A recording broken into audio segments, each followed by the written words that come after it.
Welcome back to Powered by Play. I'm Drew, and I'm a professor of theater at Chapman University in Southern California. I'm Avery, and I'm a theatrical scenic designer. Every month on this podcast, we explore what we play, how we play, and why we play. We believe play powers us, and that's what makes it powerful. All right, Drew. All right, Avery. Press play.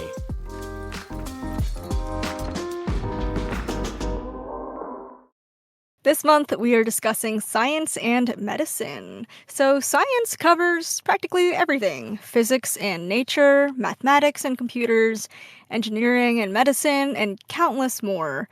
No matter what age we are, we always want to know, how does this phenomenon work? And then figuring out those answers, whether it involves inventing games and telling stories, or gathering and analyzing empirical evidence, usually always involves forms of play. So we're here to talk about what those forms of play might look like and how they impact us overall. Yes, and Avery, we have a special guest this month. So I would like to introduce Kristen Cruz. And Kristen, why don't you tell us a little bit about why you're excited about science and what you do? All right. Well, thanks for having me. I have pretty much loved science since I was a little kid. My dad really liked exploring through science. And so he gave us growing up a lot of awesome opportunities to play around with the natural world. And I'm currently a high school teacher. I've taught at Fullerton High School for about 20 years. So I teach anatomy and physiology. I teach biology, AP biology. I taught earth science a long, long time ago. So, I just really love science and exploring. Well, maybe we should start off by talking about what we played with when we were kids and how we played with science. So, when I was a kid, there were doctor play kits. Those were very, very early kinds of things. And usually there was a stethoscope and maybe a blood pressure cuff and a toy shot injection and a few other things that were meant to let a kid pretend that they were a doctor. And then there was also the classic game Operation, where you were trying to use these little tweezer type things to take tiny little things out of the person's body. And if you touched the side of the little depression where the thing that you were trying to remove was, it would go, and the patient's nose would light up. It would be this cute little red light. I don't know why I found that fascinating, but I did. So I remember the commercial for that game said, "It takes a very steady hand." And so I always thought, oh, that's what a surgeon needs. That's what doctors need. And when I was a kid, I also would watch Mr. Wizard. So that's Gen X. That's going back, Gen X and before, actually. That's going back a long way. But he was a really cool kind of older guy. And I think he was on PBS, if I'm remembering correctly, and he would have kids help him do experiments. Then later on, when I was a little older and my sister was watching science stuff on TV, there was Bill Nye the Science Guy with his very natty bow tie, and he was kind of a worthy successor to Mr. Wizard. But besides that, my sister and I loved playing in the dirt in our backyard, just digging holes and filling them with water and seeing what we could find. There were also undeveloped spaces where I lived, and so I would take my bike. This is kind of like a very Stranger Things kind of, life. I would take my bike and go explore like places by the creek or places in these sort of hills that just had not been developed. That was fun. So in general, understanding mud and how mud worked, understanding plants and how they grew, looking for animals kinds of in these isopods or pill bugs. They were around a lot. And trying to figure out what kind of animals were around and what they were like. And then also differences between flowers and plants and weeds, very early on, and very early on, my dad taught us the difference between plants and flowers and weeds, and that weeds were not welcome in the garden. And so we were put to work weeding, and my goodness, those weeds loved to grow. So those are the kinds of things I remember when I was kind of playing with science and when I was learning about science. What about you, Avery? I was a part of Girl Scouts growing up, and we did do a good amount of like weeding projects and nature cleanup things, like beach cleanup.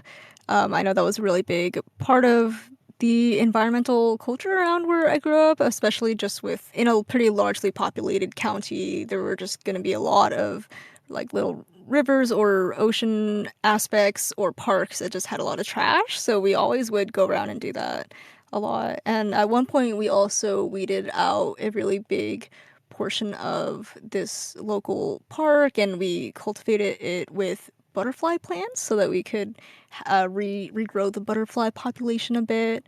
That was pretty interesting. Definitely a lot of those class documentaries growing up in schools as well. Bill Nye, of course. I haven't heard of Mr. Wizard though, so that's pretty interesting. And Mythbusters was also a very fun part of science and experimentation because they were always about playfully but also scientifically exploring why things work the way they do and how we can figure that out with their own experiments, hypotheses, and tests. And usually something would explode, so that would also contribute to the entertainment factor too. I think one of my most favored ones of their series was when they were busting these Hollywood myths of well, in like cartoons, you know how if there's like a table set with dishes and plates and stuff, and there's a tablecloth underneath it, the myth is that you can whip out the tablecloth fast enough so that the stuff on the table is still completely still and doesn't break at all. I think they tested it with like different motorcycles and vehicles to see how much speed they would have to do that, and it was very intense and cool. And just busting other myths from like the movies about can you escape a car that's fallen underwater. And I thought that was really interesting because it kind of went to show that the stuff that you see on TV or in the movies are not necessarily scientifically accurate. And so this was a very important form of media that Mythbusters created that was educational and also playing along with those media myths that you might see around. And then, speaking of science teachers, the Magic School Bus was my favorite show growing up, or one of them, and just the 1994 to 97 one. I haven't seen the new remake, but I haven't heard great, amazing things about it, but I'm very impartial to the original. And Miss Frizzle was a very adventurous, but also usually she maintained safety kind of teacher. Her catchphrases were always like seatbelts, everyone, and then she would do something absolutely dangerous and she single file please or double file please, and just contrasted with diving into volcanoes and surfing lava trails and stuff like that. But also her outfit was always on theme as well, just whatever the topic of the day was, she just happened to be wearing the most cool cute outfit with like band-aids on it if they were doing like a medical episode. And of course, her famous catchphrase of take chances, make mistakes, and get messy. And I think that's a really perfect representation of what science is about when we play with it. And she also always says, like, good question. There's only one way to find out. And excellent observation. So she was very affirming of the kids' questions and their observations, which is what a good teacher or mentor should be when kids are being very curious. Because a lot of the episodes would start with students saying like, well, why does this work the way that this works? Or why do I have to take medicine for when I'm sick? And then she's like, whoa, cool question. Let's dive deep into it, figure out exactly why so that you have all the answers that you might need from a empirical perspective. And this was also an example of experiential learning. Even though it got dangerous a lot of times, they would almost get eaten by squids or, eaten by other humans or whatever, or frozen in space. And there was just always a lot of danger.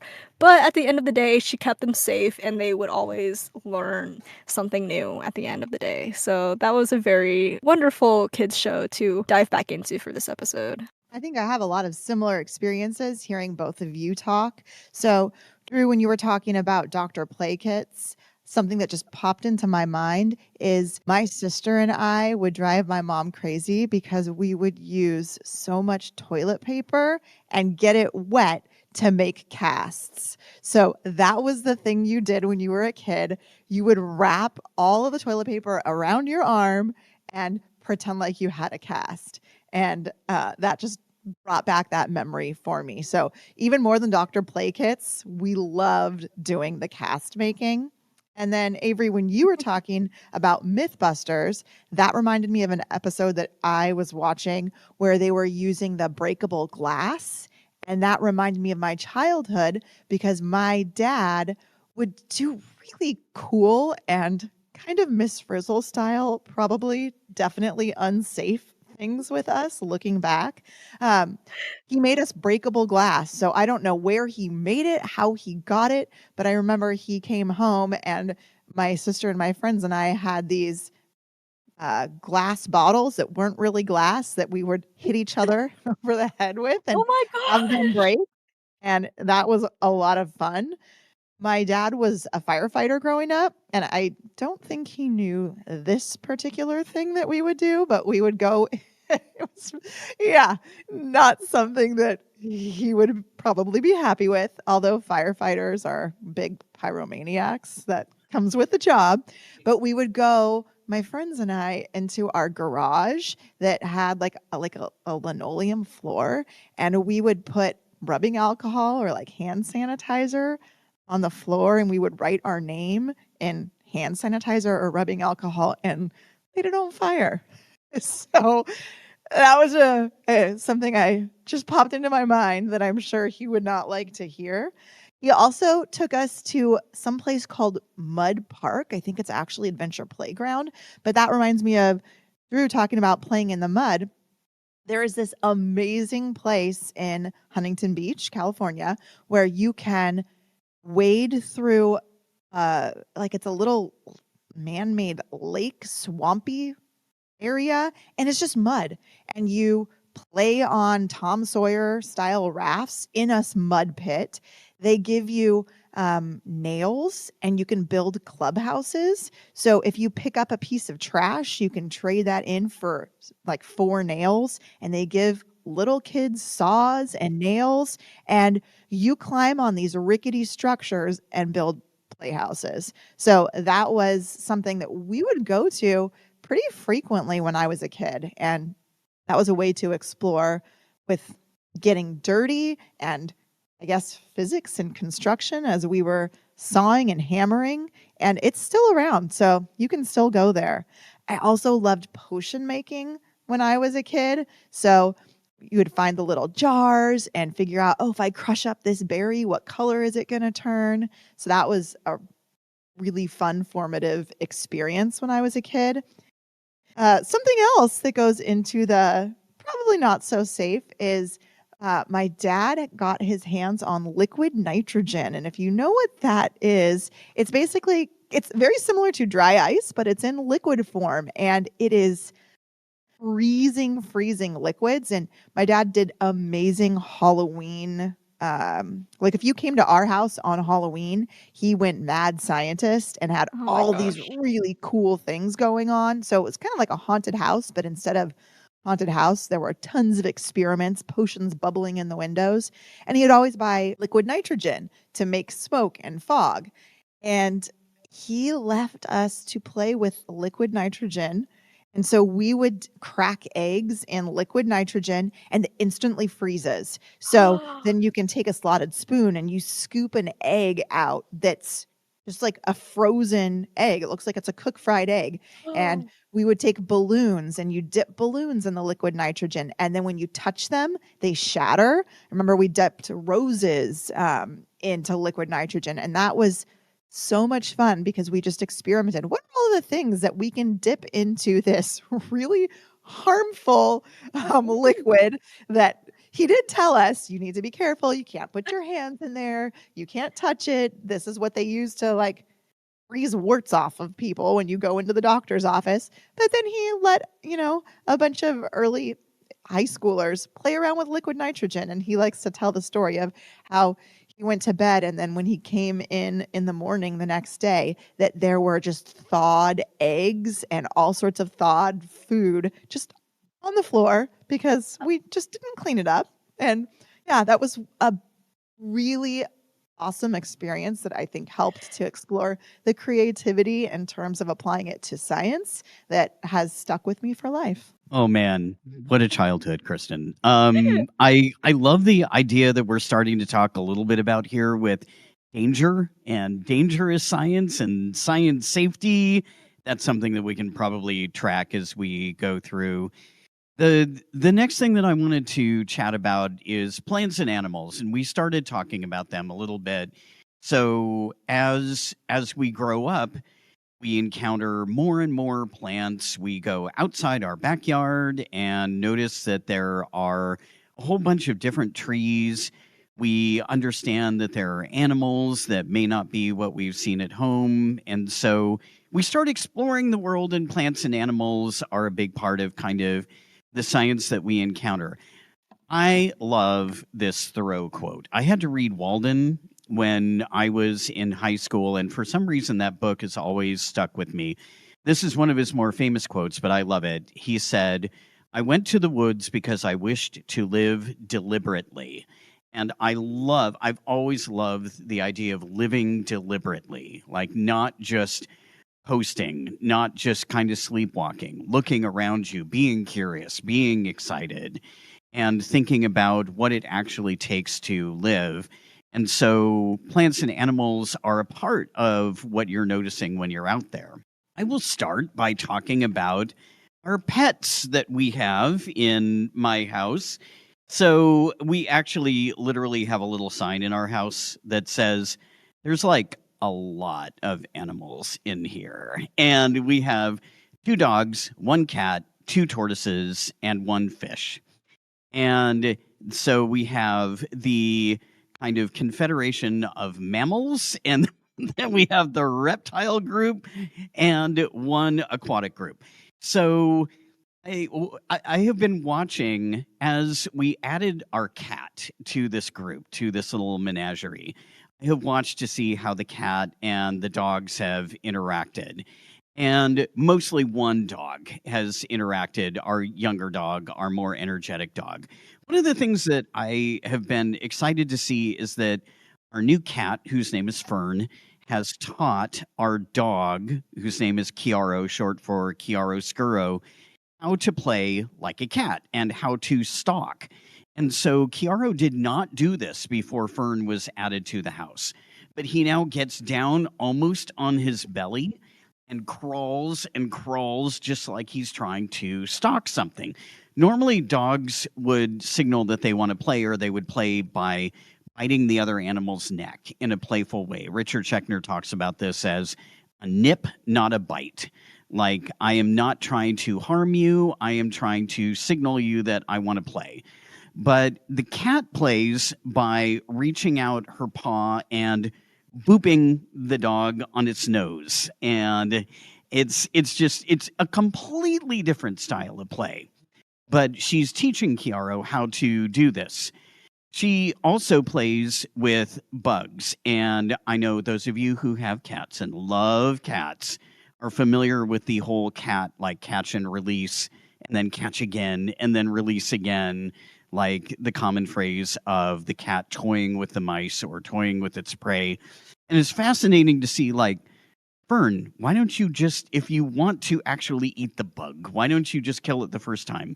But there's this playful nature to a cat that I want to keep it alive, let it see if it can escape, and then let it know that it can't escape. So pretty fascinating. Also, petting mammals is a very different experience than petting the tortoises. So the mammals have this, they're obviously warm-blooded, they have fur, they're soft. The tortoises have this cold shell, but you can still kind of like stroke the shell, and the animal, the tortoise, will feel that you are interacting with it and feel sort of comforted by that. In terms of plants, okay, you two, I will full on admit that I am not the best plant person in the entire world. I had trouble keeping houseplants alive. I had this little violet flower plant that my grandmother gave me when I was in college. And because my grandmother had given it to me, I worked really hard to try to keep that plant alive. And I did for a long time, but that was interesting. I also see houseplants in pots that are decorated, and that kind of like gives the plant a personality. So that's kind of fun. I love when that happens. But plants and animals, I love arboretums. Whenever I go to a new place, a new country, a new kind of like environment, I always notice the plants very quickly and how they are different, how they are unique, how they're reflective of the place where I am. So, plants and animals have been a really fascinating way to notice the science around me. How about you, Avery? It's really fun that all kinds of animals engage in play in addition to humans, like dolphins, horses, octopuses, elephants, sheep, hippos, ravens, foxes, even bees. Like, I saw a video this week of a little bee just pushing around some wooden beads around just because it was just having fun and playing with it. And so it makes sense that it's only fitting that we also, as a species, enjoy playing with other species to learn more about them. It's also fun when you collect knowledge about how to play with different animals too. I did work with therapy horses a bit as a high schooler, just volunteering with them. And so I did spend a lot of time learning their body language and how to navigate around them because they're big and they're big and prey animals. So if you do something that makes them react in a bad way, it could get you hurt or somebody else hurt just because they've just got big little hooves and they're just big creatures. I recently went to visit it was like a petting zoo farm kind of situation. It's a local one in town. And for the past year, I've only been playing with dogs and cats, so I haven't really interacted with horses for a while. And they had some mini horses and like mini donkeys at this little zoo. I went up to these cute little donkeys, and the employees were like, "Oh, yeah, you want to pet him? Yeah, come here." And I held my hand out under its nose because I was like, "Yeah, it's gonna sniff me because that's what you do with dogs, Avery. It's not a dog." And I forgot that that's kind of where, oh, they probably thought I was holding food. So the donkey just kind of chomped on my hand. It did not sniff me, I learned. And after I felt that bit of pain, I was like, "Oh, right. I should have kind of went up to stroke its kind of forehead a little bit rather than putting my hand out under its mouth." And so that was just like a fun little time where I got chomped by a donkey recently. On the topic of houseplants, yeah, Drew, I'm with you. I'm not really much of a caretaker of them. I think even people are always like in California, they're like, "Oh, start with a cactus because it doesn't really need much." And yeah, no, I kill the cactus, so at least I get to play board games with plants instead of real plants. There's one called Mycelium, a mushling game that I've played with my siblings. It came out in the past few years, and your goal is to expand your network of mycelium pathways to be the first player to gather 10 nutrients. And you just have like this little team of little mushrooms, and you kind of connect yourselves and connect paths so that you can get these trees to have nutrients. And that was like a really cute way to play with the theme of mushrooms and connection and how you kind of keep respawning yourself and making more spores and connections and offspring.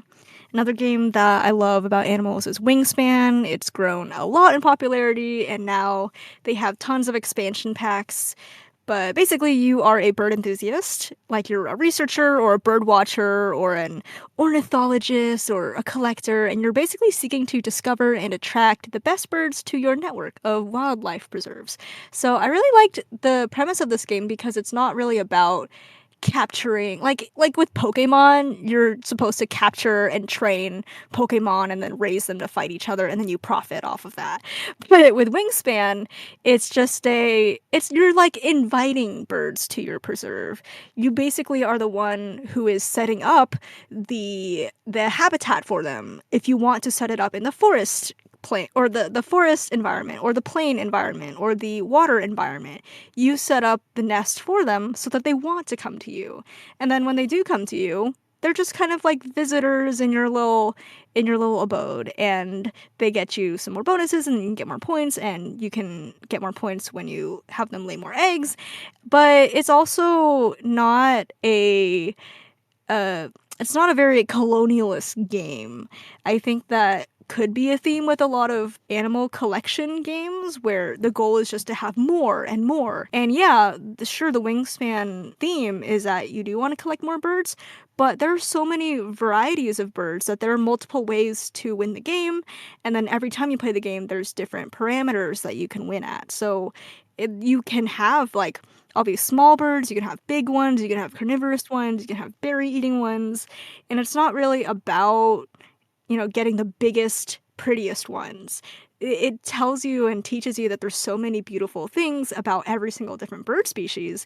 And every card also has facts about each bird, and it's all based on reality. And so it's a really wonderful way to play with birds without actually having to be with birds themselves, that you're still able to explore this interest around them and from the comfort of your own home. All right. Well, I am actually not a bird person. I had to take an ornithology class in college, and Mm. it was one of the classes. It was just not my favorite. One of the things that we had to do was we had a practicum. That's the name of a lot of science tests where it's like a laboratory practical test.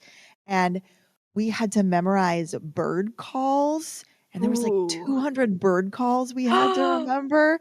And they would just, play a little recording and you would have to write down like, oh, this is a chickadee or something. But the thing that I do now appreciate after having had that class and suffered through it at the time is, oh, that's a California quail. I hear that bird. Or, oh, I hear that towhee in my backyard. Where is it? So something that I really hated at the time, now, when I'm going out walking around the neighborhood, I always see, oh, I remember that's the black phoebe there, and just pulling up these things that are just hidden in the recesses of my brain. So I love hunting for bugs, which is kind of funny since I am, 40 something years old.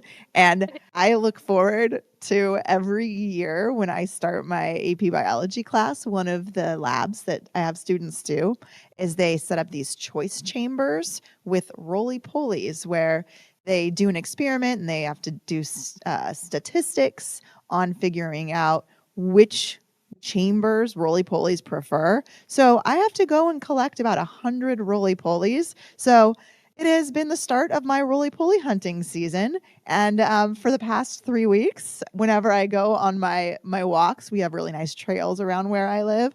I walk with a little baggie. And I just see a roly-poly walking across and scoop it up and put it in. And I can tell you all of the little spots around my neighborhood where I'm like, oh yeah, I'm going to find a whole bunch of roly-polies here. I know the places at my work on my high school campus where, okay, this is the good spot to get the roly-polies. And I am so content to just crouch down with a spoon, which both my husband and my person that I share a lab with at work probably don't appreciate, because they come home and there is like a muddy, warped spoon sitting in the sink from me digging through the dirt. But I think that just like exploring, and it's so calming to just kind of be one with nature and just kind of hunter-gatherer, pick through and find these things. I also love going to the tide pools, and my kids used to like it, but now dragging them along, they're like, really? Do we have to pick through the rocks at the beach again? But I could probably go once a week and not get bored of digging through the tide pools and finding sea anemones. And there are some really cool citizen science things that can be done with plants and animals. One of those things is my kids and I and some of my work colleagues went and were trying to find abalone shells. And there's a research project where we take pictures of abalone shells when we find them, and you record what species of abalone they are, and you look for shucking marks to see if someone illegally caught the abalone. You measure how long it is, and then you send the information into a local researcher who uses that in her research for projects for different beaches along Southern California. So it's a way to explore and be part of science with helping out researchers that you have never met, just contributing to a database. Something else that's really cool with citizen science, where you can, like, if you log in and just type in citizen science, all these science projects pop up. But there is wildlife cameras that are kind of like gaming, I think, because you can look at pictures from wildlife cameras and you can help to ID animals. So one thing that I've done before, and I've actually had my students do, is look at wildlife cameras in the Serengeti and go through and help to ID what kind of animals are popping up whenever the camera gets tripped. And it helps to research what's available and around, and looking at declining populations and how populations change over different seasons. And there's a whole bunch of people that are out and helping to do this research that couldn't be done with just limited people working on the project. So I really like the idea that by doing something that's kind of like play, you can help research and look at wildlife cameras. And that's something really fun. iNaturalist, I'm not sure if you've ever heard of that website, but it's an app that you can download where you can take pictures of plants and animals when you're out and about. I just opened up it right now and saw a bunch of people have taken pictures and uploaded it of just in, a couple blocks of where we're sitting right now. So that's kind of like gamifying in a way, because you can look at people and see their profiles and how many plants and animals they've ID'd. And it's another way to kind of play with plants and animals out in nature. So yeah, that's kind of my 2 cents for plants and animals. That's amazing. That's really cool. Kristen, I have a question for you about dissection as part of a bio class, AP Bio, or other kinds of things, because this has been something that has been kind of an ethical question for years and years and years. I mean, even before us, people were wondering, should dissection be a part of a biology class? And what happens when you have a kid who wants to opt out? So these days, what do you guys do? What creatures do you dissect? Has it shifted from an actual physical animal to digital stuff? And I know that my daughter, when she was in your class, did not want to dissect something. So how are bio teachers thinking about that nowadays? I actually don't dissect a whole lot in my biology classes. So we start off the year doing a squid dissection. And in my biology class, that's all we dissect is a squid. And I actually haven't had very many students. I can't think of the last time I've had a student have an issue about dissecting a squid. But I also have students working in groups. And so I ask them to find a group where one person is okay with doing it, and not everybody has to actually do the dissecting. But there are also, if I have students absent, I have virtual things that I've set up to kind of help with that. So I personally would not require someone to do it. I would come up with an alternative. In my anatomy class, because it's anatomy, we do more dissections in that class. We actually used to do cats, and the cats came from animal shelters, so they were the cats that were euthanized anyways. So for me personally, I was okay with it because they're not alive anyways. So that was easier for me. And I did have a couple students that opted out of that, but then a lot of them ended up opting back in. I haven't really loved the digital alternatives because a lot of them are expensive. So you have to like buy a subscription. And so sometimes that can be prohibitive. But I haven't actually looked at what options exist in a couple years because I haven't had students opting out.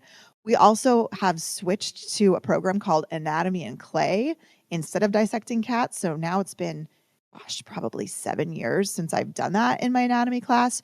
So instead of doing the dissection, we use clay, and we have like skeleton models, like scale 3-foot skeleton models. And so students actually build in clay the organs onto the skeleton. And I feel like I myself learned a lot more when I did that, and I feel like students actually learn a lot more making the switch from dissecting cats to going into doing the clay building process.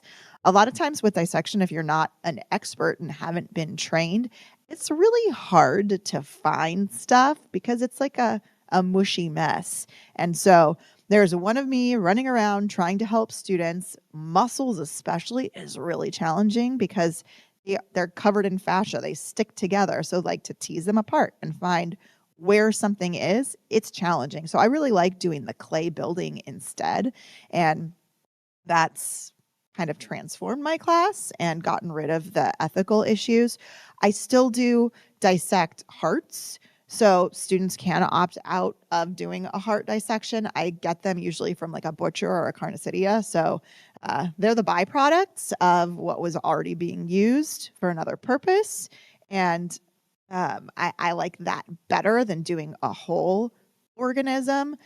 I've done something called pluck, which sounds gross, just like it is, which is again more byproducts from the meat industry. So I have some actually sitting in a tub that one of the local colleges just said, "Hey, do you want this free donation of pluck?" And I jumped on the chance because what anatomy teacher wouldn't want free dissection stuff? But it's basically like trachea and liver and lungs just stuck together. So that again is more of a byproduct. So if it's like an ethical opposition, that might be a little bit easier for students. But I haven't had a lot of students that have issues ethically and would, by law, be required to work with them if they do. I'm pretty sure that's by law. I haven't looked into it in a while, but if not, I don't think it makes sense to force anyone to do anything that they're not comfortable with. They're not going to get anything out of the experience. So I don't believe that anyone should be required to do something like that. My cousin actually is a doctor now, and she did not do any dissections in high school, and she didn't do any dissections until she did a human cadaver in medical school because she had ethical opposition, and she made it through medical school. She's a doctor, so I don't really see the need to force someone to go against something that's part of their values. It's a really long answer for you. That's really interesting to kind of know where schools are right now. And that's also just me. And I myself am a vegetarian, so I might come across it from a different standpoint. I don't have problems with dissecting myself. Like I've done a ton of dissections. I didn't opt out of it, but I do see why students might have an issue. So I am probably more understanding than some other people would be at our school. I know my other colleagues do frogs as well, but I personally think frogs are gross. I love frogs, the living animal, but the dead frog, they've got these things called fatty bodies, and they're like squishy, and they're sticky, and they stick to your gloves when you're dissecting, and then students turn in papers, and then the papers are like stuck together, and it's because it's gummed together from fatty body gunk. So I just don't dissect frogs because I think that their innards are a little gross. oh my gosh. Okay, let's go from dissection. Let's go back to the ocean, shall we? And talk a little bit about water and earth and sandcastles. I still love making sandcastles and all kinds of different techniques, whether it's dribbling them or whether it's using shells or pieces of driftwood to kind of help support the sand. I mean, it's so fun to just like the clay organs, use this pliable stuff that you have in front of you and just create these wonderful buildings with it. And then sometimes watch the ocean wash them away. Or sometimes think, you know what? I really don't want that tower in that place. I'm going to knock out that tower and put it somewhere else. So playing in miniature with making these grand structures is super fun. And speaking of water and earth, mud. I mean, mud soaks are still a big thing in spas. And it strikes me that going all the way back to when we were playing in the mud as kids and just putting mud on our faces or getting immersed in a mud bath is almost like a little bit of return to childhood, a little bit of return to, well, I mean, we all started floating in water in the womb, right? And so that's kind of maybe taking us back to a period of comfort. I know none of us remember it, but taking us back to a period of comfort or safety. And I think, hot springs are very similar. The warm water soaking and a really good hot spring, just watching the steam rise, and even just being in the jacuzzi and watching the steam rise around us, feeling the cold air around us and the warm water is a very comforting kind of thing, a very playful, meditative sort of experience. Pools, swimming pools, water parks, lazy rivers, slides, whether you're in an inner tube or you're just, on your own with your body in a water slide.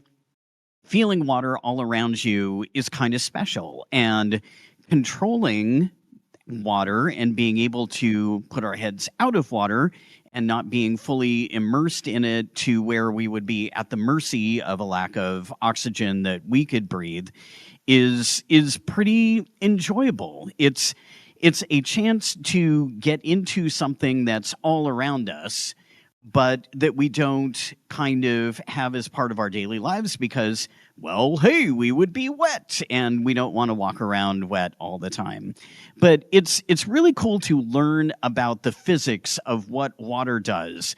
And I remember back in my chemistry class all the ways that water was a special and a unique compound, and it had all these really interesting special properties. One of them I know was water tension, where that's why a bug could walk on water. I still remember, okay, going back, so my high school chemistry teacher, Mr. Gifford, man, I remember he was an interesting guy. He had a chalkboard and he would always get chalk all over his fingers, and so he would sort of wipe his fingers on his shirt, and he would have chalk all over his shirt, and that in itself was a little bit of a chemistry lesson.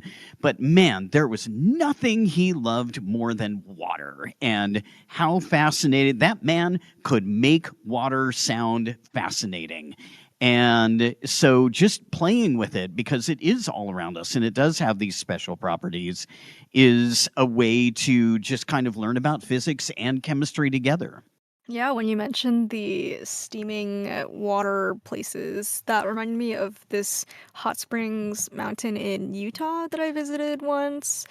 There was like some pools with the hot water, then there were some bathtubs that just were placed around the edge, not the edge of a cliff, but kind of just edge of the mountain, and you could just sit in the bathtub with the spring water and it would be warm and salty and you can just look over the sunset, and it was just a really beautiful moment. I remember the sun rays still catching the cotton or dust in the air or something. It was a very golden, lovely moment. But you also reminded me of, like, with swimming together, reminds me of all the social aspects of going swimming, because as a non-binary person, I think it's always just like the gender of the swimming clothes was always something that I was thinking about and wondering, what kind of swimming clothes I would want to wear, because it's a pretty vulnerable space to be in, with the way that we kind of dress ourselves when we play in the water with other people, and just kind of in the same way that playing with food, as we talked in a previous episode, can be a symbol of communal connection and extension of friendship. I think swimming in a pool is also similarly symbolic too, which reminds me of that one Mr. Rogers episode from 1969 where it was a hot day and he invited Officer Clemens, who was a black police officer played by Francois Clemens. Mr. Rogers invited him to cool off his feet in a children's wading pool. And then they also shared a towel after to wipe off the water.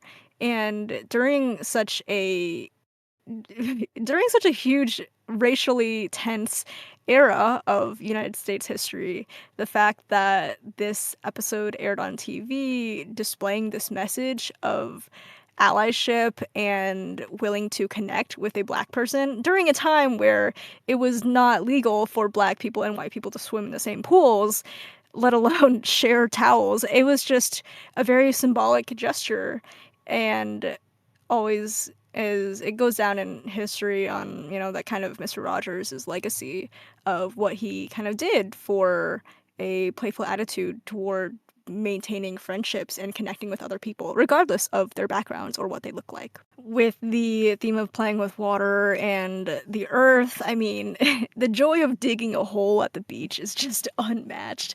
And I also have seen internet videos of when you dig a hole that's too big, and then security comes up to you and tells you that you need to stop because it's a hazard. And I just think it's just funny because, I mean, we're at the beach. We really want to do this. Like, it's just in our brains that we really just want to dig a big hole. And yeah, it can be dangerous though, so probably should listen to the security people.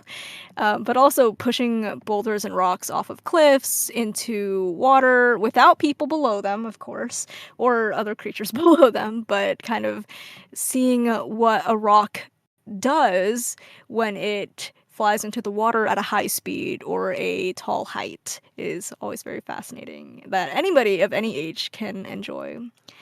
There's also the game Abzu, which I have mentioned on our Playing Monster episode. It's a 3D exploration game without any dialogue, and you are a humanoid kind of diver alien thing in the future-ish, and you're basically just swimming around through all these different water environments, interacting with all these different fish of all kinds. And you meet this great white shark, and it starts out to be really terrifying because you're like, whoa, it's a shark. Sharks are supposed to be, they represent evil, they represent danger in society. Like sharks, I read in a book recently that sharks are one of the most feared things in the world. And the fact that this game kind of led you to kind of becoming an ally with a shark, but also seeing other scary creatures and just kind of being like, oh, okay, they're not super gonna bother me. They're just trying to live their own lives. That being able to immerse yourself in this beautiful world of water with strange and bizarre and dangerous looking creatures that you can learn their scientific names and learn their different colors and even ride along with them, is that it kind of bridges that gap of the unknown.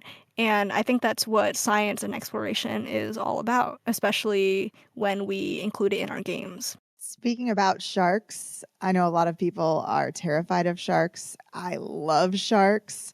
We had the opportunity a few years ago to go cage diving with sharks. So my husband and my son, who like sharks, went. My daughter, who is terrified of them, did not go with us. But we were in Oahu in Hawaii, and we got into cages, and there were a lot of Galapagos sharks that were swimming by.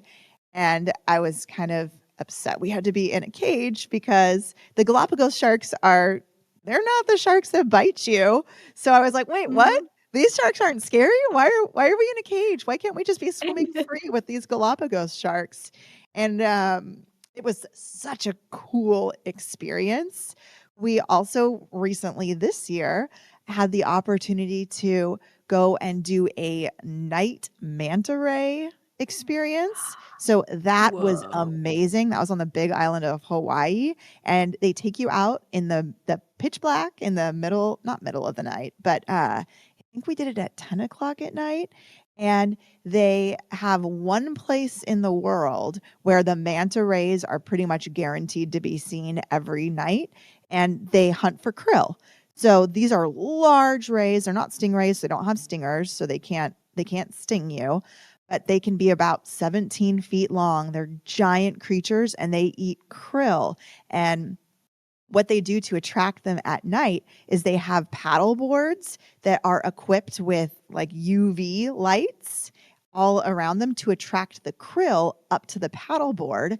And you just hang on to these little grips that they put around the paddle board. So I think there's like 6 to 8 people who are hanging on to one paddle board and just floating. And you have on your snorkeling mask, and you just sit there for about half an hour and just watch as these giant creatures just come up and barrel roll right inches away from your face as they're catching the krill. And it is such an amazing experience. So I love doing things like that. Snorkeling is one of my favorite activities, but I'm also someone who hates cold water. So I've very rarely gone off the California coast because it's too cold to snorkel. But on rare days, one of my friends swims in the ocean all the time. And on rare days, she will say, okay, it's a really good visibility day. So I will go in the water despite it being freezing to look for Garibaldi. But I love interacting with ocean in terms of, again, it kind of reminds me of like bug hunts. You're looking for something and exploring someplace you don't get to see very often. That reminds me of a time I went snorkeling in middle school at a science camp. It was on Catalina Island, I believe, and I was panicked the heck out from the seaweed wrapping around my legs, and I kept being the slowest person in the group because I was just hyperventilating, just like grossed out by the seaweed. And it took me, I think, that until the next day or something, that I just slowed down and was like, okay, let's take a deep underwater mental breath. And I mean, snorkels, I'm just kidding. But let's take a deep breath of air, and let's look at the seaweed. What is it? I mean, it's just like it's plant. It's just really long. It's kind of like my hair. I mean, my hair is really long and it kind of does stuff underwater. Oh, right. It's actually pretty. It's really pretty, actually. Like, wow, look how pretty the seaweed is. It just flows with the water. It's gorgeous. It's actually really cool. And that was the moment that I was able to swim regularly again and not panic. Those kelp forests, I think they just make you feel so small because when you're looking at the kelp forests here off the coast of California and Catalina, I think it really reminds you of how deep the ocean goes because you see that line just trailing down, and then all of a sudden you can't see it anymore and you're like, Yeah. "Oh, okay. We're out here. What is in that area that I can't see?" And I think the kelp forests specifically remind you of that. If you're somewhere like Yeah. tropical, "Oh, okay, I can see to the bottom. There's nothing lurking that I can't see." I think it's kind of the unknown, the mystery Mm. of your mind, you can imagine all of these things down there just coming out to get you. That's a little bit terrifying. With both of you guys talking about liking digging tunnels, I remember one of my favorite things at the beach was to dig the two separate holes, like the small holes, and then you would dig between them to connect them to make the bridge in between the two tunnels and seeing how far you could go before your bridge would collapse. That was one of my favorite things, digging in the earth. And I also think that animals love to explore water because I think, Drew, you were talking about meditating and like water being meditative. And it is definitely that for one of my cats. He is obsessed with the bathtub and he wants to just sit and watch water go down the drain. So he could sit there for hours. So I have to set like a timer. Okay, you get 2 minutes of me letting the water drip so you can stare at it. But I think just water is so mesmerizing for seems like lots of different animals. I also connected to Drew talking about his science teacher being amazed by water and being able to make it sound fascinating. That reminds me of a lab that I have my students do when we talk about investigating the properties of water. And looking at surface tension, where you see how many drops of water can fit on a penny with just the surface tension. And then you add a little bit of soap and do it again, and the soap breaks the surface tension. So you can explore, how do different liquids compare to water, or adding things to water? How does it change the surface tension and how many drops you can fit on a penny? You can also do those, I don't know if you've seen those experiments where you have paper towels, and you take a paper towel and you take a couple different like beakers or just containers of water, and you put food coloring in them, and you arc paper towels so they make like a snake of, a paper towel in red goes into the paper towel in yellow, the paper towel in yellow goes into the paper towel in blue. And then as the water climbs up the paper towel, you get a rainbow effect where the red pulls up on one side of one paper towel and the yellow pulls up on the other, and then it's orange in the middle. So there's a lot of really fun experiments when you go into a florist and you see some of the Oh, carnations yeah. that have the edges that are colored. There you go. That's exploring water and experimentation and surface tension. So there's a lot of fascinating things to be done with water. I was just thinking about carnations. Right when you said that, I thought, okay, if Kristen doesn't talk about carnations, I'm going to talk about carnations. Yeah, the fascinating way that you can, if you track it, you can see slowly the water make it up and bring the color into that flower. Well, from the ocean to the sky, how about space exploration?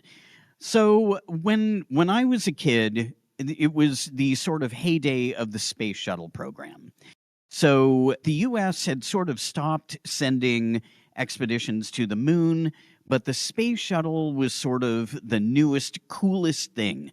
And we learned about how the space shuttle worked, what kind of experiments were going on. And then, of course, we had the tragic Challenger disaster where Kristen McAuliffe, who was a teacher, was she perished with the other folks in that disaster. And that sort of put the space program back a little bit. And we started thinking, okay, what are we getting out of this? But I remember spaceships being fascinating. So I went from Lego spaceships, building Lego spaceships, and sort of having a little rivalry with my friends about who could build the coolest spaceship. And what would this Lego spaceship be able to do? Would it have a little grabby hand that could pick up rocks from planets? Would it have lasers that could defend it against an asteroid that was coming at it, or a space pirate? And yes, I full on admit that I still build Lego spaceships. I mean, they are just the best thing. And different parts of our houses were different planets. So a table would be this planet that had this particular properties. And maybe the staircase in my friend's house would be this particular planet that had this, I don't know, waterfall or lava fall or something like that. And I think we were very influenced by Star Wars and Star Trek, especially Star Trek, and how each planet was different and they encountered something. And it was really fascinating because whatever episode was going on was usually a completely different ecosystem and social system. So the idea of exploration and in the original series, it was the 5-year mission to explore strange new worlds, seek out new life and new civilizations, boldly go where no one had gone before. And that really resonated, I think, for a lot of us who were alive during that part of NASA and what was happening with the shuttle system. And I think because I love science fiction, am still influenced by Star Wars and Star Trek, interesting aliens, otherworldly landscapes, and how each planet looks different, and all kinds of things that could not exist here on Earth, but could exist on other planets. And I had the wonderful good fortune when I was an undergrad at UC San Diego of taking the physics of space exploration with Sally Ride. And so Sally Ride, who is no longer with us, amazing teacher, amazing human being. and listening to her tell stories. So, for our listeners who don't know, she was the first American woman in space, and she led the charge for women to be included in science. And she was a fascinating sort of role model for women and for girls who thought I could do that, right? And away from, because we had all kinds of fictional representations, but she was a woman who in real life was there with the guys on that spacecraft doing these amazing things. So listening to Professor Ride tell the stories about what it was like to be weightless, what it was like to try and move from one part of the space shuttle to another. And I think there's this sense of what it would be like.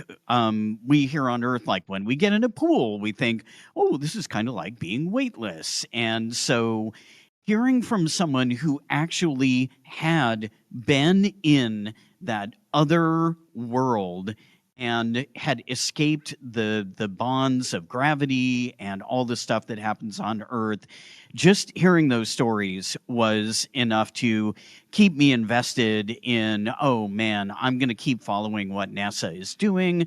I'm going to keep following sort of stories about how space is useful, all kinds of science fiction about how we keep reaching for the stars.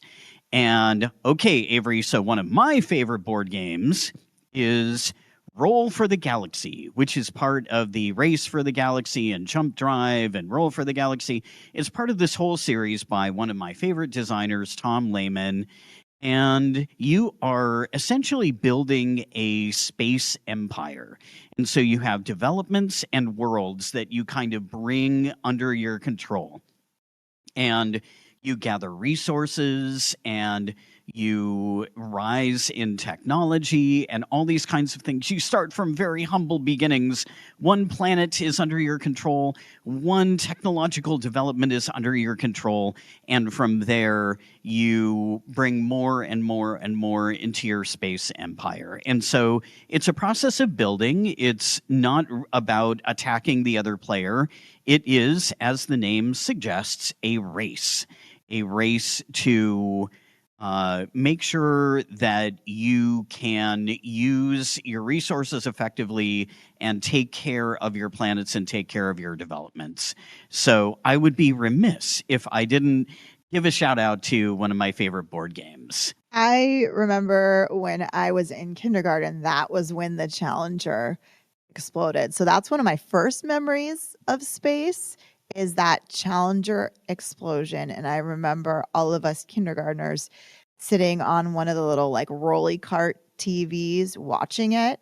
And just, it seems like nobody knows what to do in that time. But I was a kid, so I didn't really realize what was happening until looking back on it. It's one of the formative memories when you think back of, oh, where were you when this happened? I can totally have one of those like flashbulb memories where I can see everything in my periphery for, just like a short snapshot that seems very clear in my mind. And I actually went to a middle school that was called McAuliffe Middle School, which was in a different place from where my kindergarten experience was. But that was my first experience, I guess, with space and astronomy. I think it's really fascinating what social media and apps are doing with helping to expose people to something that is off limits for a lot of people. So one of the really cool apps is Night Sky that can help you to point your phone at the stars and it tells you about what you're looking at. So there's a lot of apps like that. It's hard for us being in Southern California with all the light pollution to actually see what's going on. So you can hold up your phone and, oh, there actually is things there, even though I can't really see them. But that's one of the nice things when you get to somewhere where it is dark, to actually be able to see the stars. I also think it's really fascinating with social media and being able to stream what the astronauts are doing on the International Space Station. I remember watching astronaut Chris Hadfield as he sang Bowie's Space Oddity in space. And that was just such a cool thing to see as he's weightless singing this song. I also have watched on, TikTok or Instagram or whatever, some of the astronauts who just share some of the daily life things that you wouldn't think about, like how do I drink coffee in space? Or I remember one that was really fascinating was one of the female astronauts sharing how she washes her long hair in space. And you just see this mass of hair floating with like liquid fluid but stuck to the hair, and how she has to wring it out and you have to catch all that hair or all that water so it can be reused. So I think that's kind of fascinating how we are more have an idea of what's going on up there because we can feel like we're a part of it with social media. Fascinating. One of the video games about space that I've played a lot has been No Man's Sky, which is a 3D third person kind of exploration and survival computer game. It's on, a lot of platforms from 2016 release date. It's science fiction, and every single thing in the game mostly is procedurally generated. So that means that each planet, each creature, ship, multi-tool, and other items are they're all created using algorithms in the game itself. And this makes every single part of the game have a ton of diversity, and you get to build your own bases on different gorgeous planets. And like the amount of times that I've just landed on a new planet and then just looked around as my character and just go, wow, this is gorgeous, with like purple grass, green mountains, and in the sky there's multiple planets, and some of them are aligned, some of them are larger, some of them are way in the distance. And the more that you build up your ship, the more that you're able to just travel around this galaxy all by yourself, and it feels like you're just completely alone, even though there are tons of other people also playing the game at the same time. And just being able to explore and travel around, and you can even name the different species that you discover. I think I came up with such strange names like Bob Gop, or just the weirdest names that you could do and come up with. I mean, the whole galaxy is yours. Another game, Astroneer, is an independent kind of adaptation, not adaptation, but it's kind of an indie space exploration, crafting, and survival thing as well. And it's a lot more of a cuter aesthetic and more kind of a little bit smaller, but you're still able to play with your friends and explore space from your little astronaut body. And both these games utilize resource systems reliant on elements, such as using carbon, oxygen, ferrite dust, magnetized ferrite, silicate powder, and sodium. Like you just shoot, you have like a little gun, but like your gun it collects resources from the world around you, and you use all these resources to build up your ship, upgrade your little suit. And one of the first moments of the game that I remember was I just land on this planet, and I'm just, all right, cool, I'm just gonna run around, see what goes on, and then my screen starts flashing red, and this bar is just going down and down and down, and I'm like, whoa, what's happening? And then I die. And then it takes me several more tries to realize that I need oxygen. And in order to collect oxygen, I have to collect these little flowers or plants that have oxygen in them in order for me to keep being able to stay alive.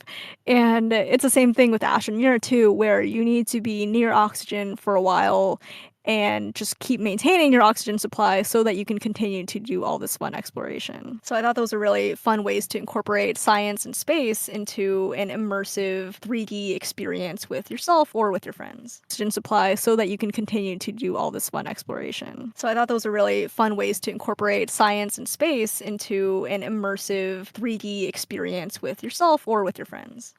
So, from space back to Earth and the human body. Playfulness and the human body, whether it's ours or someone else's. Oh my goodness. As a kid, I remember all these silly body tricks, hand games, making creatures out of like your fingers, or the classic here's the church, here is the steeple, open the doors and see all the people. That was a thing when I was a kid. So what pictures can your hands create? All that stuff. People jumping to touch a ceiling or a light or whatever, just seeing how far, if they can jump and touch something. Well, all three of us who are on this podcast right now are, shall we say, not the tallest people in the world. And so for some of us, it's kind of like, okay, you do that. If that makes you feel wonderful, go for it. But sometimes there are times when there's a low-hanging ceiling and I'll be like, oh, I finally can touch that because my arm, I'm in a medieval castle where people were shorter back in the medieval times, and so now I can touch the top of the corridor or whatever. Light as a feather, stiff as a board. Oh my gosh, I remember this when I was a kid, and it still kind of haunts me. And how did that happen?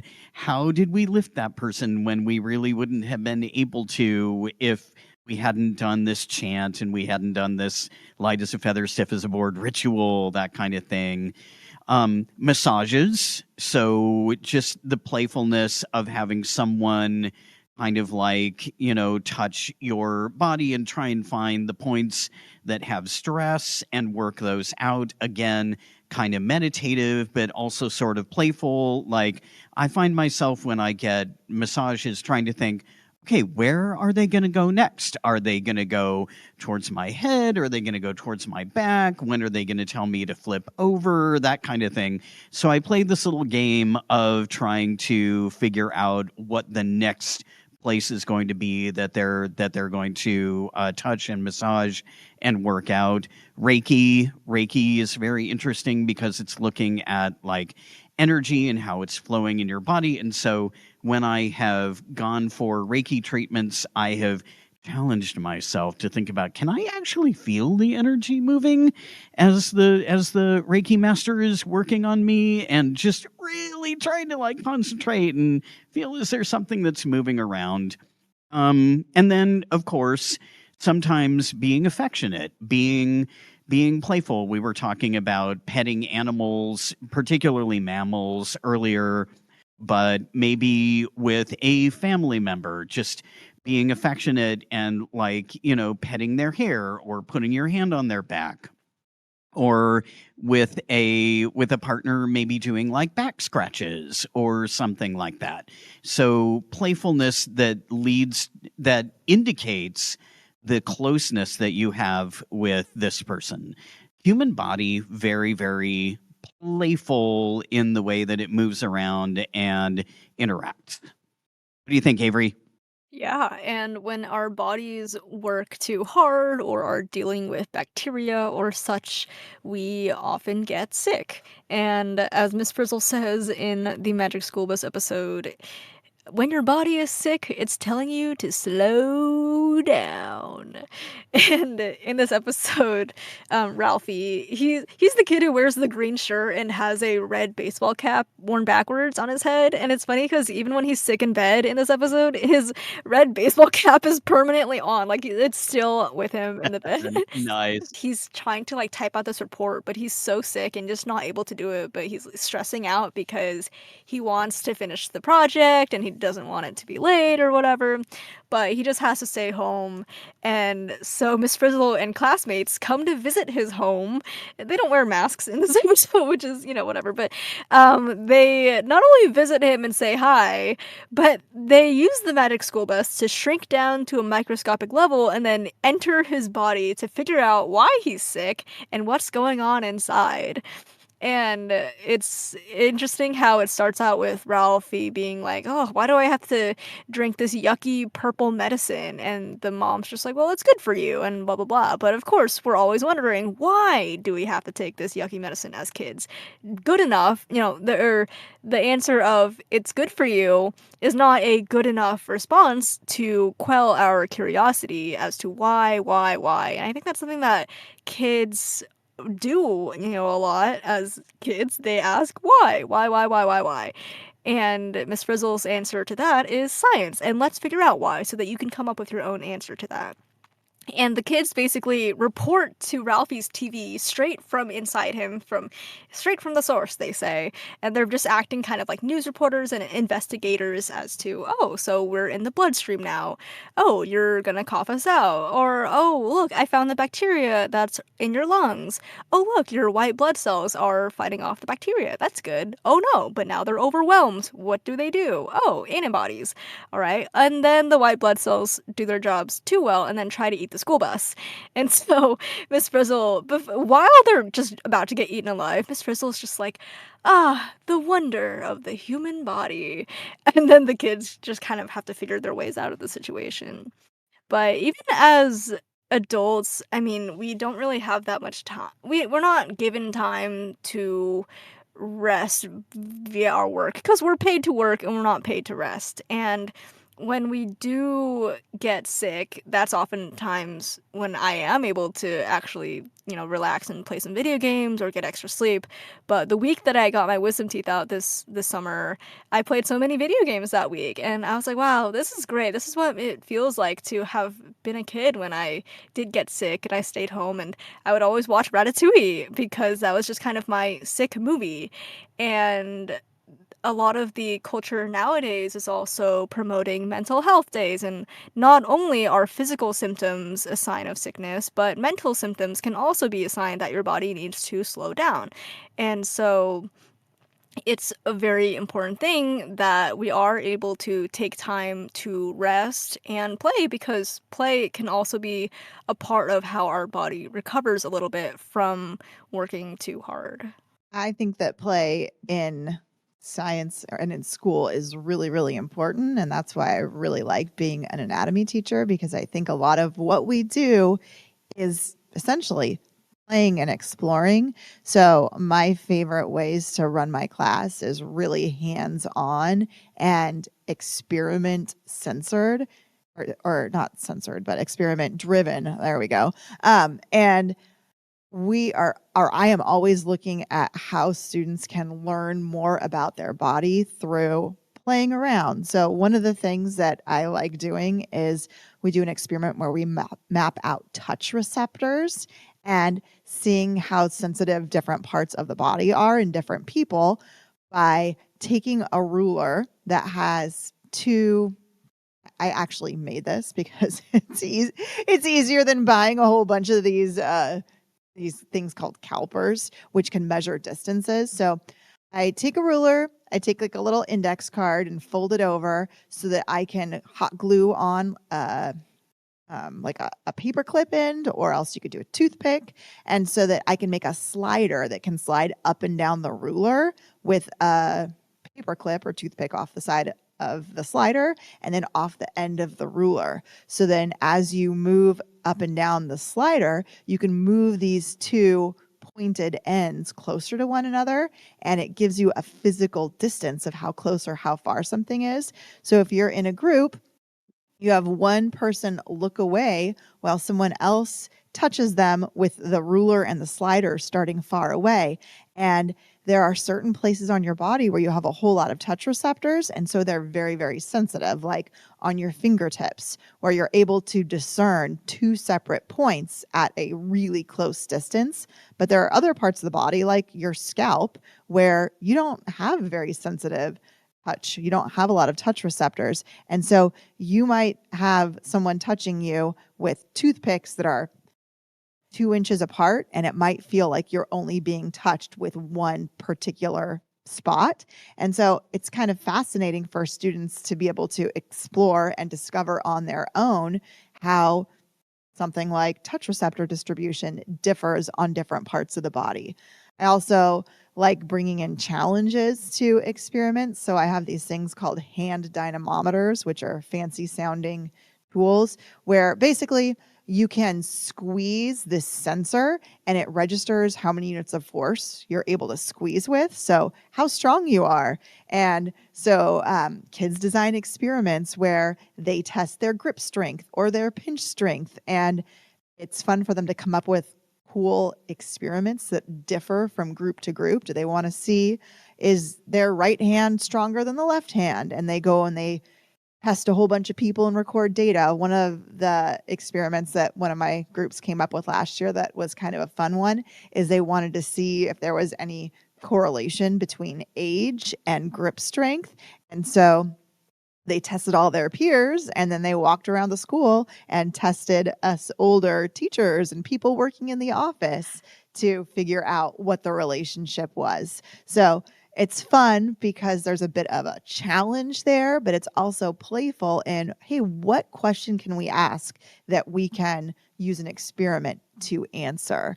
There's Stroop tests, which you might have heard of, which are kind of fun neurological tests where I feel like anytime you're learning about yourself, it's really interesting and you want to see, hey, do other people have these same perceptions that I do? So you might have heard of that test where you time how long it takes you to say different colors. So you see red, pink, purple. And then you do it again where instead of seeing a square of different colors, there is a word written in a color. So maybe the word purple is written in green. And so you're trying to say green, but you're reading the word purple. And it takes you longer to say the colors when you're having two executive functions that are competing. And so that's just another fascinating thing. Investigating optical illusions is another example where it's fun to figure out, wait, why is my body doing this weird thing? And it's kind of playful to learn about the body. Okay, Kristen, I have to ask, what did the students find was the relationship, if any, between age and grip strength? The problem is we have limited time in class, and so their sample size is really small. So I don't think that any real conclusions could have been drawn on that study when they were, testing 10 young people and 10 older people. So I think that they did find there was a difference, but I would not then be able to go and extrapolate and say, hey, we need to go publish our findings in a scientific journal. So we do definitely talk about sample size and how the experiment, there's, a lot of, I guess, experimental procedures that aren't accurate, but it's more about figuring out how would you do something if we had longer time to actually explore this. Oh, yeah, absolutely. Going from a small research project to something that might have meaning across a larger sample size. Yeah, really interesting. Interestingly, in one of my jobs, that I have had some really interesting jobs. One of them was serving as an editorial assistant for the American Journal of Clinical Pathology. And I also, in the same building, was Laboratory Medicine, the journal Laboratory Medicine. And my training is not in science or medicine. I mean, I did have not a minor, but sort of a cluster in science when I was an undergrad. But I suddenly found myself doing this as kind of a day job when I tried to figure out how I was going to do more stuff with theater. And the experiments, looking at what the authors were writing, I would actually challenge myself to read the scientific articles and see how much I could understand. And it was pretty cool to learn a little bit of the language of clinical pathology and of medicine, and just kind of a little bit get immersed in that world and learn some cool stuff about how we make discoveries about the human body and what scientists are actually doing, whether they're helping people in hospital situations or they are at a bench doing science experiments at a bench. So that was pretty cool. So yeah, totally get that. From the human body as we understand it as non-experts to the experts who dedicate their lives to the human body, surgery, doctoring, nursing, research. I will start off with, because this is probably where our listeners think we're going to start off, so let's talk about it. The board game pandemic, which became an absolute sensation during the COVID pandemic. and came out before the pandemic, but just kind of exploded onto the scene. I love Pandemic. I still love just base Pandemic, and my goodness, there are so many different versions of that board game now. So you have a specific role, whether it's researcher or medic or scientist or field operative, and that role in the board gaming community, we call this asymmetric starting situations.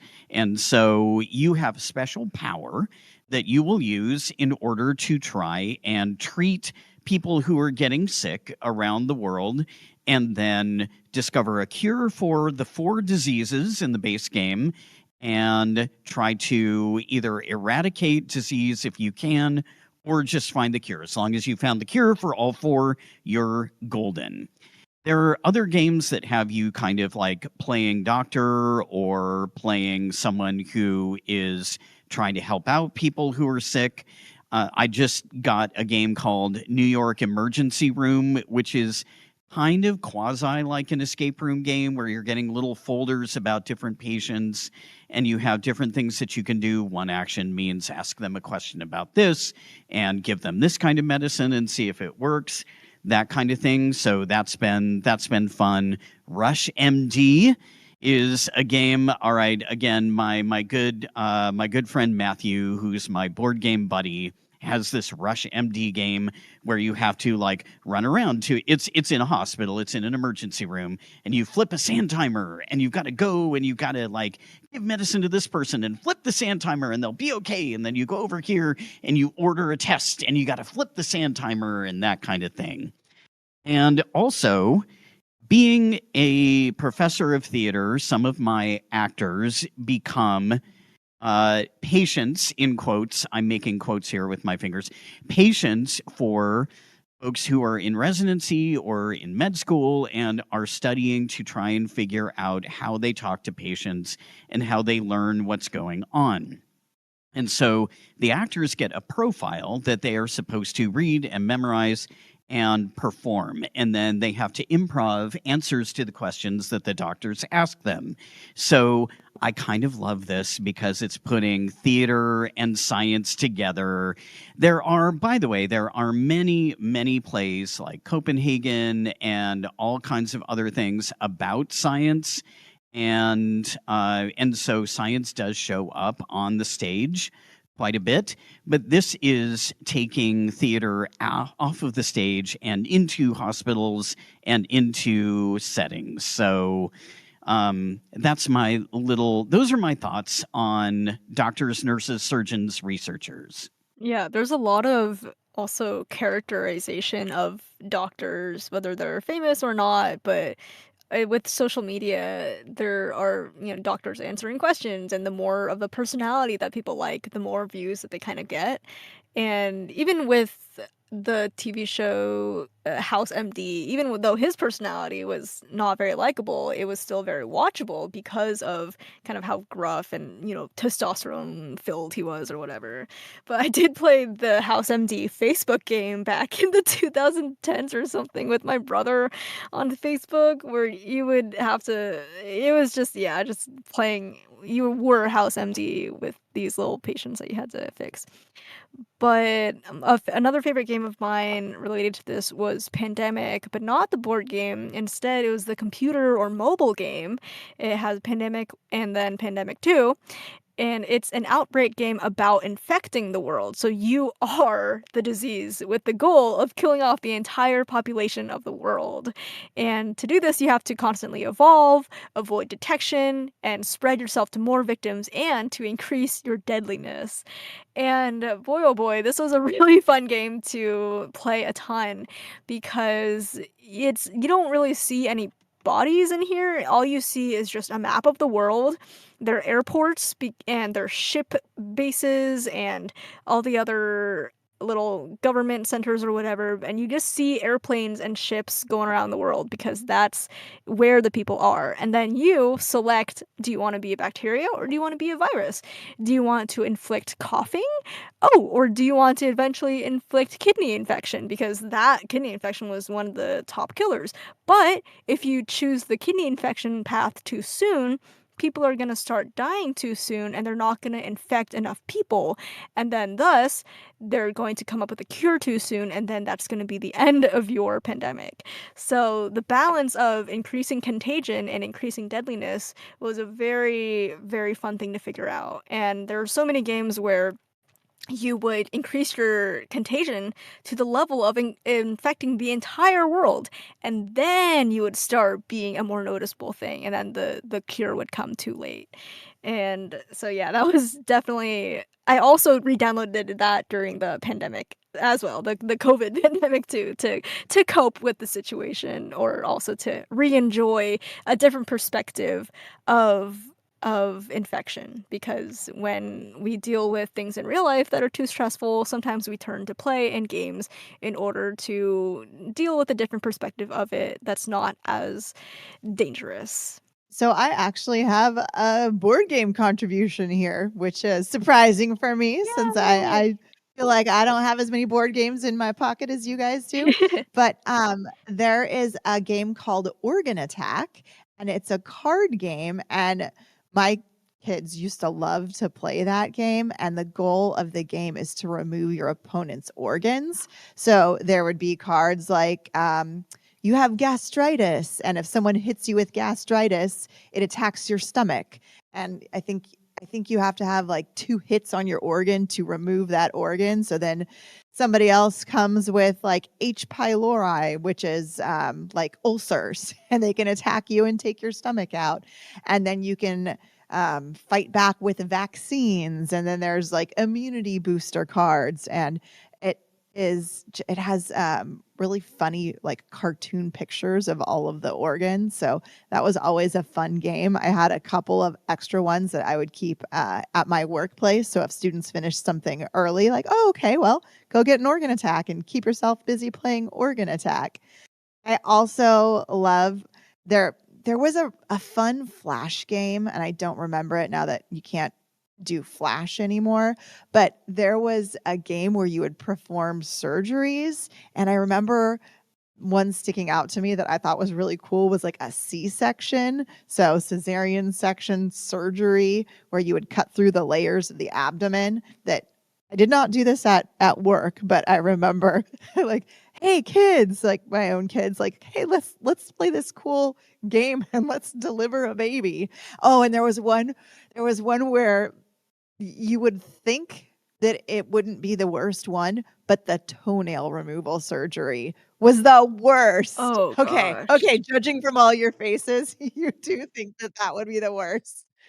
So yeah, I don't even remember what these games were called because they were powered by Flash, but they were really cool. Something that is still around that I do have my anatomy students play is there a blood typing game, and it's actually called Blood Typing Nobel Prize. So you can search for it. And the goal of the game is to help teach people about blood transfusions and universal donors and universal acceptors. So you play the game and you learn what blood type your patient is by doing blood typing tests, and you mix little vials and you have to say, oh, this person must be type A and they must be A negative or O positive. And then once you figure out what blood type that patient is based on the little vials that you mix, and there's all sorts of sounds that I'm picturing in my head that just make the game. And once you figure out their blood type, then you go on to the transfusion part. And there are a whole bunch of bags of blood lined up that you can drag on over to the IV line. So if you know if someone is A negative, you have to figure out, oh, there's type O positive blood here. Can they get that? Can they get A negative blood? And you figure out what bags of blood they could receive and you drag it over. And if you're correct, it makes like the funny noise, like they yell, oh, yes. And if you're wrong, then they scream.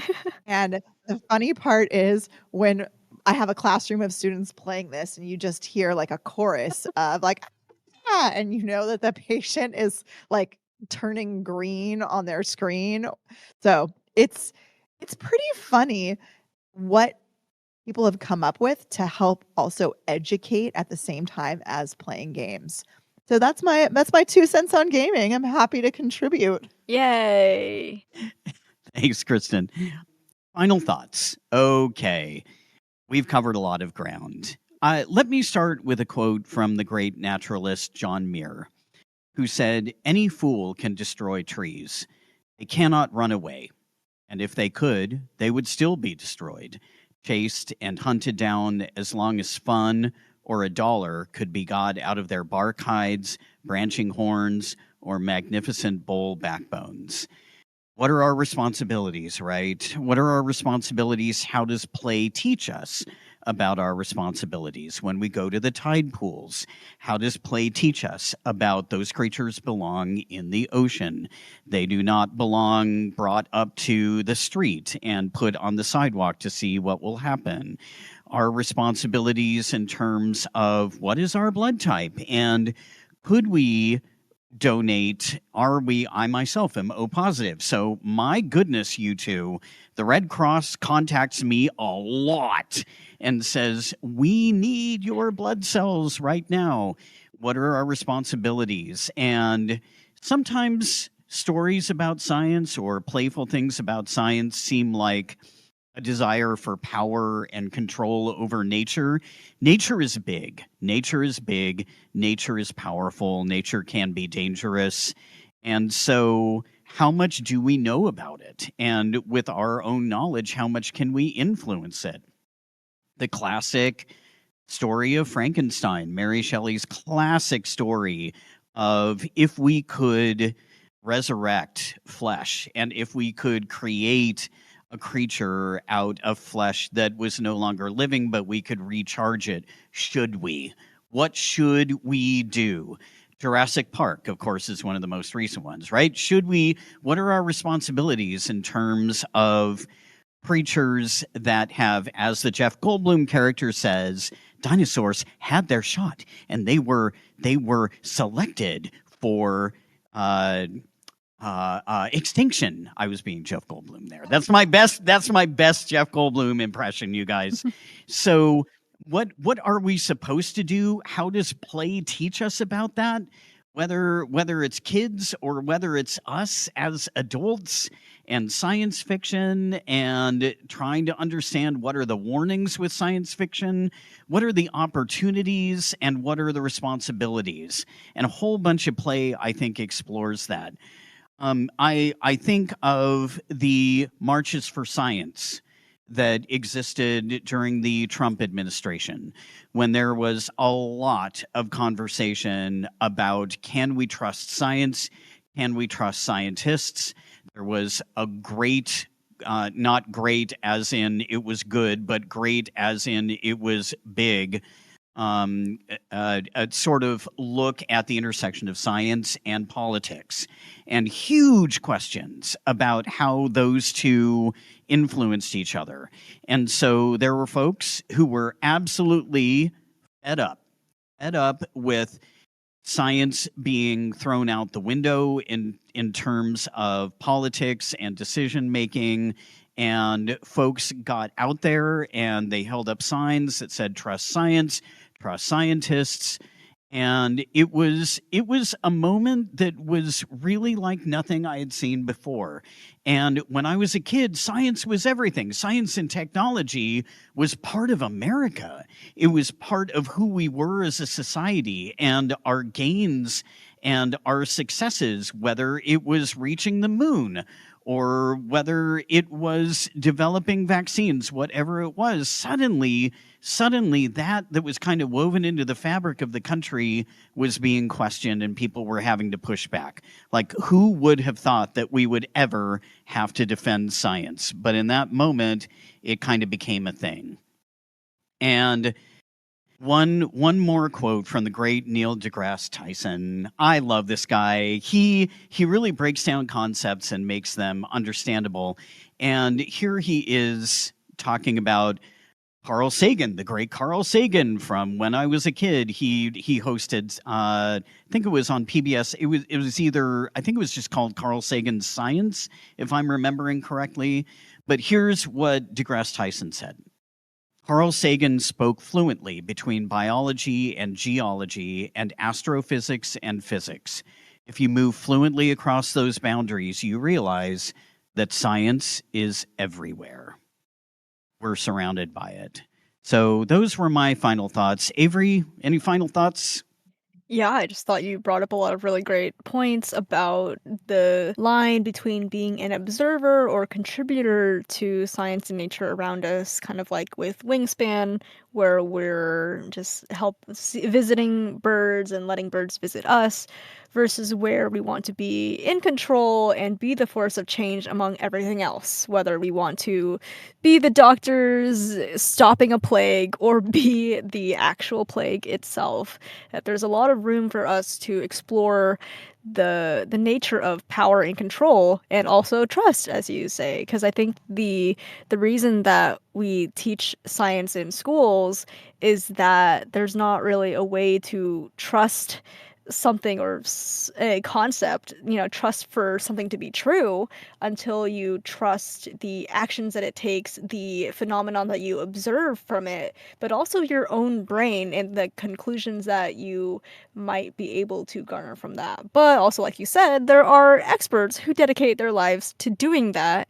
And so what is the reason that you can't trust them for other reasons? And then I'm just really grateful that I've had so many opportunities for science to be a part of my life. Really grateful for my 6th grade science teacher who exploded a pumpkin every Halloween, because there's also like the playful ways that we get children interested in science is also really important too. I think it's interesting that you were talking about trust in the scientific community and how people are experts and they've dedicated their lives to exploring very, very specific topics that take years and years and years and are so focused that now I think with our ability to get information all of the time from everywhere, people maybe confuse what it means to be an expert because they believe that they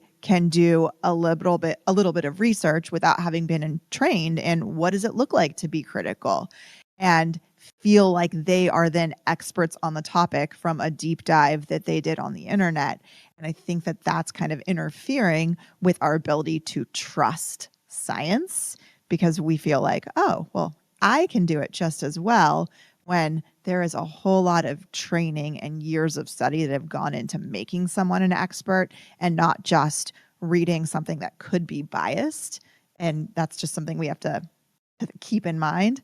I also really love talking about how science is everywhere. I went out to lunch with one of my friends and he was talking about how much he loves chemistry. And he was telling me, point to anything in this room and I'm going to tell you how it relates to chemistry, which I thought was just so funny that I have a friend that loves chemistry that much that he wants to talk about it at a lunch that we're going out to that doesn't have anything to do with talking about chemistry. I recently went on a symposium, a climate educator symposium, and we were in Anza Borrego and we had one of the state parks rangers leading us. And he said that his favorite part about his job is he feels like he is his 10-year-old self just getting to play all of the time. Oh. And I thought that that is just such a nice feeling to feel like my job is I get to be a kid. And I just love thinking that science is out there everywhere, just like you said. Well, thank you so much, Kristen, for being with us on this very special podcast episode. It could not have been as in-depth and insightful as it has been without you. Absolutely. Thank you very much, Kristen, for joining us and sharing everything that's going on in your life, your childhood, and with your students. And our listeners, thank you for listening. And we'll see you, or maybe not see you, but we'll speak to you in our next episode. Yes, through these very magical sound waves that somehow end up from our day today to you in the future via the strange device in your possession.